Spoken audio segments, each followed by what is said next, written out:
आदमी जेल में है पर फिर भी लोकसभा में उसकी कुर्सी खाली नहीं रहनी चाहिए। क्या डेमोक्रेसी का मतलब ये है कि अगर कोई इलेक्टेड रिप्रेजेंटेटिव हो तो वो जेल में होते हुए भी संसद जा सकता है? और सबसे बड़ी बात, क्या ये नेशनल सिक्योरिटी का इशू बन सकता है? तो चलिए समझते हैं इंजीनियर राशिद का केस, एनआईए के ऑब्जेक्शंस और दिल्ली हाई कोर्ट का bold stand. Hello viewers and welcome back to law Chakra, जहां हम आपको जुडिशरी और लीगल वर्ल्ड की हर बड़ी खबर सिंपल और इंगेजिंग तरीके से समझाते हैं। आज हम बात करने वाले हैं कश्मीर के एमपी इंजीनियर राशिद के केस की, जो तिहाड़ जेल में बंद है, लेकिन उन्होंने कोर्ट से रिक्वेस्ट की है कि उन्हें कस्टडी में ही सही लेकिन पार्लियामेंट सेशन अटेंड करने दिया जाए। है ना थोड़ा शॉकिंग? पर क्या कोर्ट ने उनकी बात मान ली? एनआईए ने क्या कहा और ये मैटर इतना कंट्रोवर्शियल क्यों है? आइए सब समझते हैं। इंजीनियर राशिद जम्मू और कश्मीर के बारामुल्ला से इलेक्टेड एमपी 2019 से तिहाड़ जेल में बंद है। उन पे एनआईए ने 2017 के अलेज्ड टेरर फंडिंग केस में चार्जेस लगाए हैं under UAPA unlawful activities prevention act. फिर भी 2024 के लोकसभा इलेक्शंस में राशिद ने जेल से चुनाव लड़ा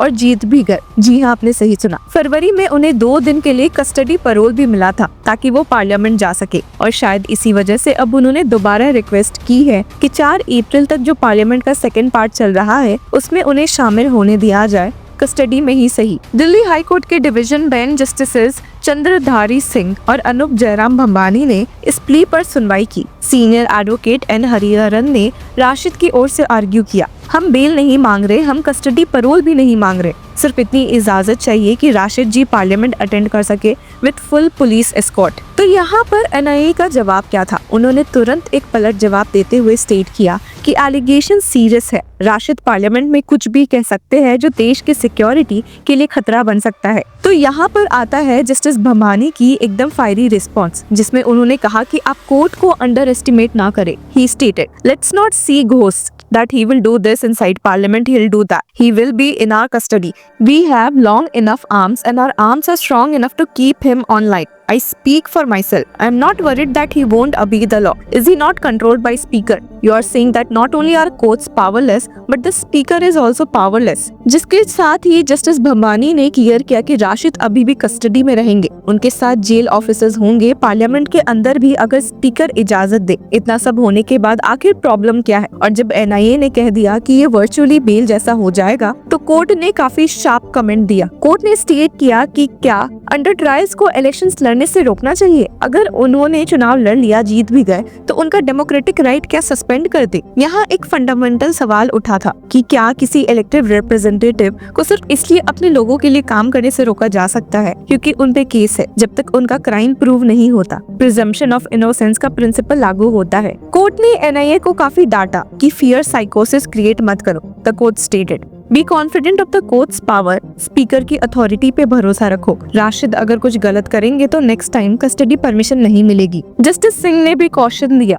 इंश्योर करो कि कोई कंडीशन वायलेट ना हो। तो इससे साफ था कि कोर्ट राशिद को एक और मौका देना चाहता है अपने पब्लिक ड्यूटीज फुलफिल करने का, लेकिन विद प्रॉपर रिस्ट्रिक्शंस। और जब स्पीकर और सेक्रेटरी जनरल से स्पेशल परमिशन की बात आई कि एक एस्कॉर्ट प्लेन क्लोथ्स में पार्लियामेंट के अंदर भी हो सकता है, तब एनआईए ने फाइनली बोला कि इस पे लोकसभा सेक्रेटेरिएट से पूछना पड़ेगा, और अब कोर्ट ने इस मामले में अपना ऑर्डर रिजर्व कर लिया है। इंजीनियर राशिद का केस सिर्फ एक पॉलिटिकल या लीगल मैटर नहीं है, ये एक टेस्ट केस है जहां डेमोक्रेसी, जुडिशरी और नेशनल सिक्योरिटी के बीच का बैलेंस टेस्ट हो रहा है। एक तरफ है राष्ट्र की सुरक्षा, दूसरी तरफ एक इलेक्टेड एमपी का right to represent his people. क्या कोर्ट एक मिसाल सेट करेगा जहां दोनों के बीच एक समझदार बैलेंस दिखाई दे? और सबसे इम्पोर्टेंट सवाल, क्या राशिद पार्लियामेंट जाकर सिर्फ अपने लोगों का रिप्रेजेंटेटिव बनेंगे या एनआईए के फियर्स को सच कर दिखाएंगे? ऐसे आपको बता दे कि हियरिंग के दौरान जज ने इस बात पर भी काफी स्ट्रेस दिया कि वे समझ रहे हैं कि राशिद पर किस बात के सीरियस चार्जेस लगे हैं, बट वे उसे बेल नहीं दे रहे